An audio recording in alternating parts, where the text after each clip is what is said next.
Olá a todos, mais uma vez é uma alegria iniciar este vídeo com a sua companhia aqui no canal da Igreja Luterana de Interlagos, no nosso projeto A Bíblia ao longo do ano. Hoje, com o dia 16 de fevereiro, em que teremos os capítulos 29 a 32 do livro de Êxodo. Vamos juntos? Iniciando pelo breve resumo dos capítulos. Capítulo 29, a consagração dos sacerdotes e as ofertas contínuas. Nós veremos que a consagração dos sacerdotes vai estar disposta ali dos versículos 1 a 9 do capítulo 29. Isto é o que você lhes fará para os consagrar, a fim de que me sirvam como sacerdotes. Separe um novilho e 2 carneiros sem defeito. Da melhor farinha, faça pães e bolos sem fermento, amassados com azeite, pãezinhos bem finos, untados com azeite. Ponha tudo isso no cesto e ofereça no cesto. Traga também o novilho e os 2 carneiros. E então você fará com que Arão e seus filhos se aproximem à porta da tenda do encontro e mandará que se lavem com água. Depois você pegará as vestes, vestirá Arão com a túnica, a sobrepeliz, a estola sacerdotal e o peitoral, e o cingirá com o cinto de obra esmerada da estola sacerdotal. Você porá a mitra na cabeça dele, e sobre a mitra a coroa sagrada. E então você pegará o óleo da unção e o derramará sobre a cabeça dele. Assim você o ungirá. Depois você fará com que os filhos de Arão se aproximem e os vestirá com túnicas. Também os cingirá com o cinto, Arão e seus filhos, e lhes atará os turbantes, para que tenham sacerdócio por estatuto perpétuo. E assim você consagrará Arão e os seus filhos. Depois também haverá o sacrifício dos cordeiros, dos versículos 10 adiante. Durante 7 dias você os consagrará, disse Deus a Moisés. Cada dia prepare um novilho como oferta pelo pecado para as expiações. 2 cordeiros de 1 ano cada dia, continuamente, um de manhã e outro à tarde. Santificarei Arão e seus filhos para que me sirvam como sacerdotes. E habitarei no meio dos filhos de Israel e serei o seu Deus. E saberão que eu sou o Senhor, seu Deus, que os tirou da terra do Egito para habitar no meio deles. Eu sou o Senhor, o Deus deles. Na sequência temos o capítulo 30, com o altar do incenso. As medidas deveriam ser de 45 centímetros de comprimento por 45 centímetros de largura e 90 centímetros de altura. Revestidos de ouro puro, com 2 argolas de ouro debaixo do remate, e por essas argolas seriam passados os cabos. Os cabos seriam feitos de madeira de acácia. Arão queimaria o incenso aromático sobre o altar. Não deveriam ser oferecidos incenso estranho sobre esse altar, e nem holocausto. Uma vez por ano, Arão faria expiação sobre os chifres do altar com o sangue da oferta pelo pecado. Após isso, Deus vai trazer prescrições a respeito do pagamento do resgate. Quando você fizer recenseamento dos filhos de Israel, cada um deles dará ao Senhor o resgate de si próprio. Quando você fizer a contagem, para que não haja entre eles praga nenhuma, quando você fizer a contagem, você receberá o dinheiro das expiações dos filhos de Israel e os usará para o serviço da tenda do encontro. Então temos a bacia de bronze. Nela, Arão e seus filhos lavariam as mãos e os pés. Quando entrassem na tenda do encontro, eles se lavariam com água para não morrerem. E também quando se aproximassem do altar para ministrar, para acender a oferta queimada ao Senhor, lavariam as mãos e os pés para que não morressem. Na sequência, temos o óleo sagrado para a unção. O ingrediente deste óleo seria 6 kg de mirra líquida, 3 kg de cinamomo aromático, 3 kg de cálamo aromático, 6 kg de cássia e 3,5 kg de azeite de oliva.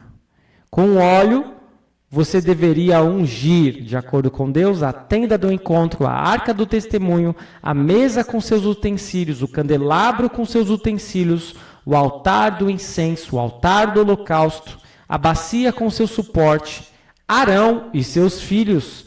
E quem preparasse um óleo igual ou ungisse um estranho, deveria ser eliminado.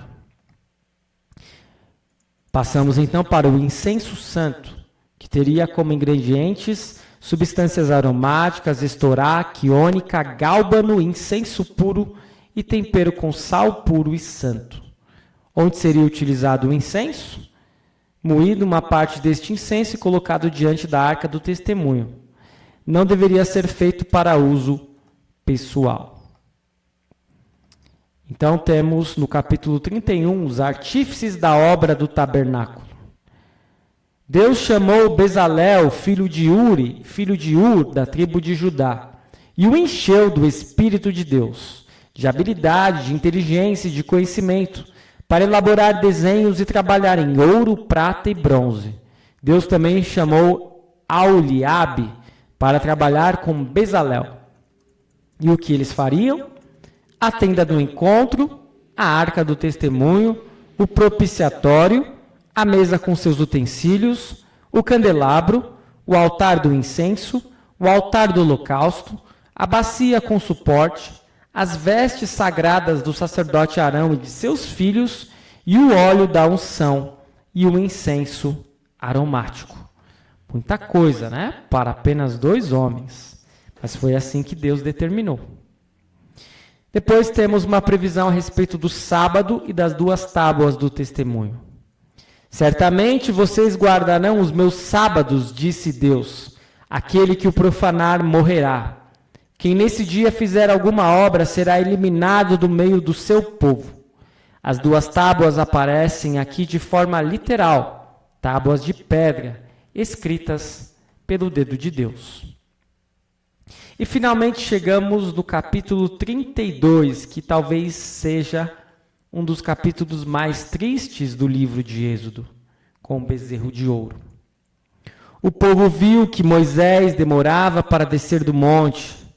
Então reuniu-se em volta de Arão e lhe disse: levante-se, faça para nós deuses que vão adiante de nós, pois, quanto a este Moisés, o homem que nos tirou do Egito, não sabemos o que lhe aconteceu. Arão respondeu: tirem as argolas de ouro das orelhas de suas mulheres, de seus filhos e de suas filhas, e tragam para mim. E fez um bezerro de metal fundido. Então disseram: são estes, ó Israel, os seus deuses que tiraram você da terra do Egito.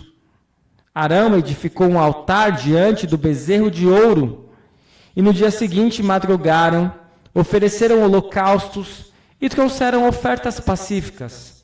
E o povo sentou-se para comer e beber, e levantou-se para se divertir.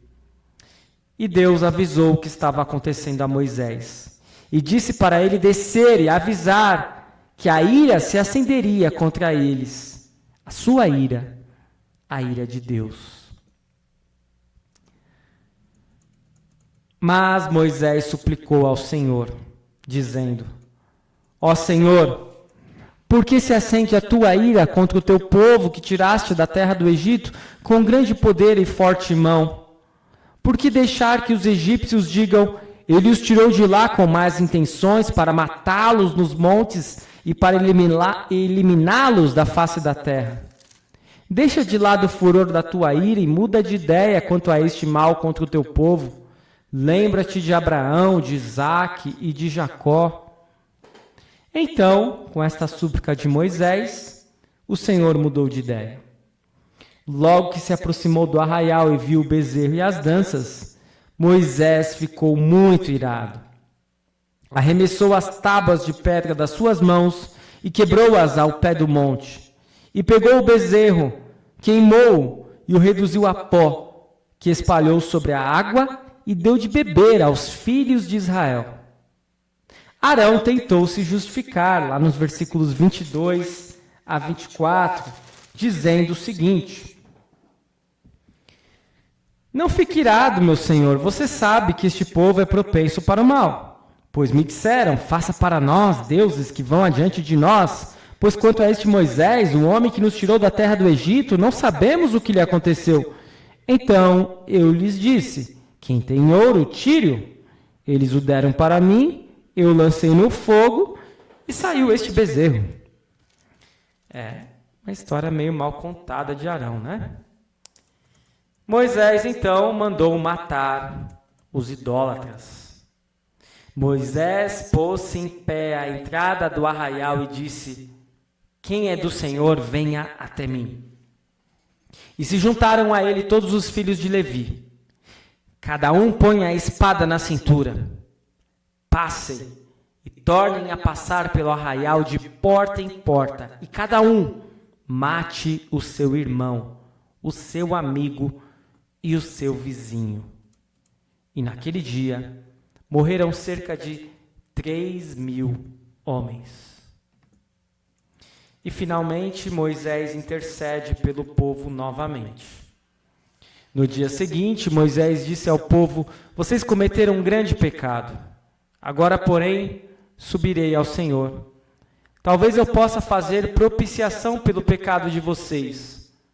E o Senhor disse a Moisés, riscarei do meu livro todo aquele que pecar contra mim. Vá, pois, agora e conduza o povo para o lugar do qual falei a você. Eis que o meu anjo irá diante de você, porém no dia da minha visitação eu os castigarei pelo pecado que cometeram. Este é o breve resumo dos capítulos, chegamos às questões e dúvidas que podem surgir. Primeira delas, os sacrifícios de animais para nós hoje são pesados, são sanguinolentos. Por que era tão importante que eles ocorressem no Antigo Testamento?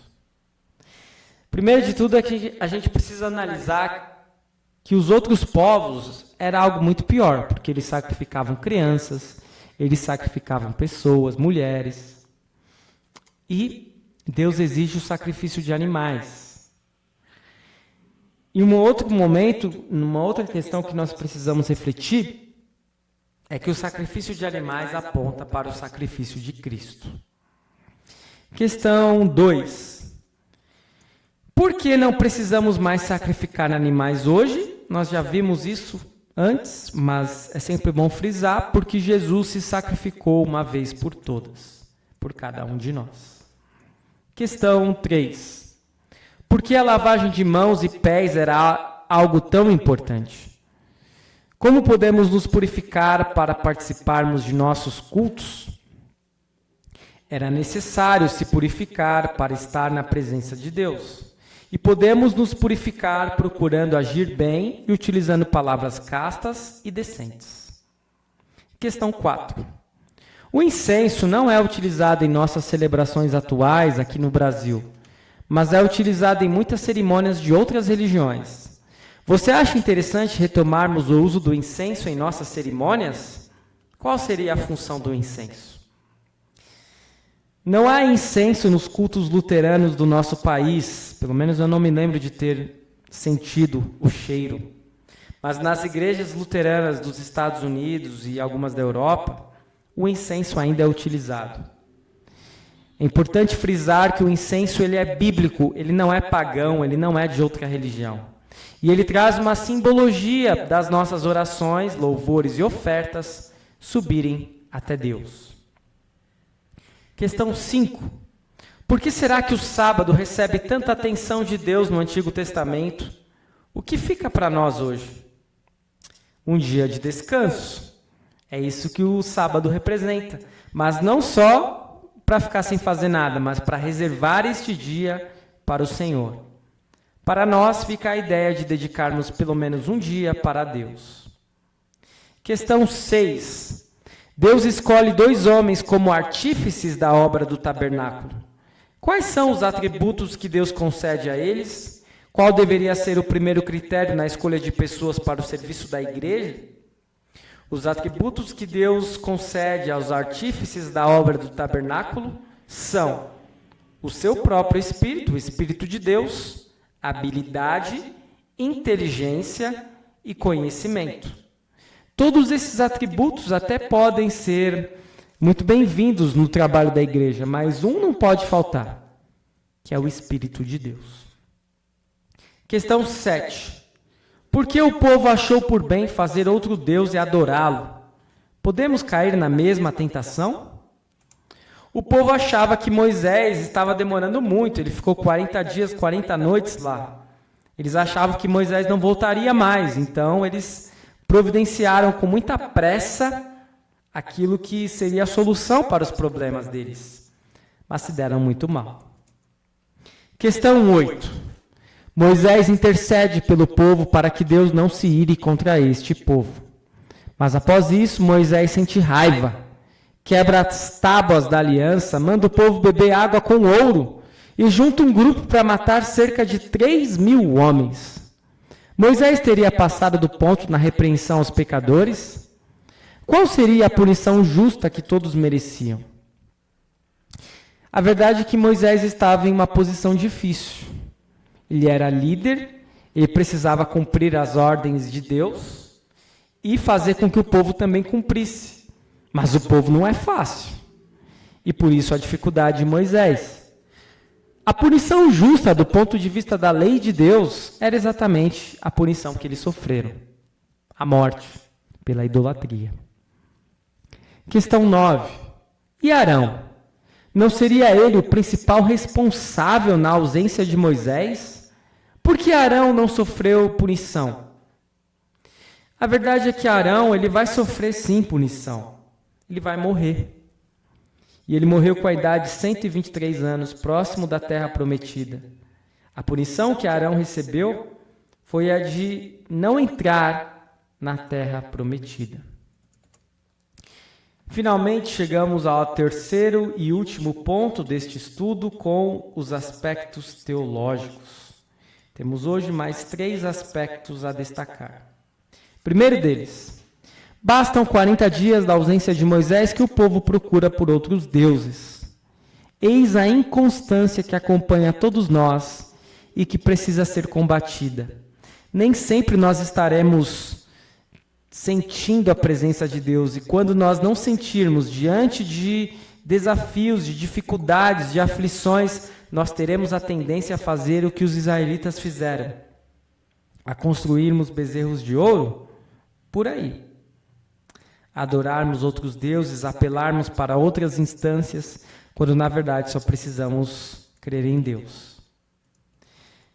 Segundo aspecto teológico, estamos rodeados por bezerros de ouro, mas não nos damos conta disso.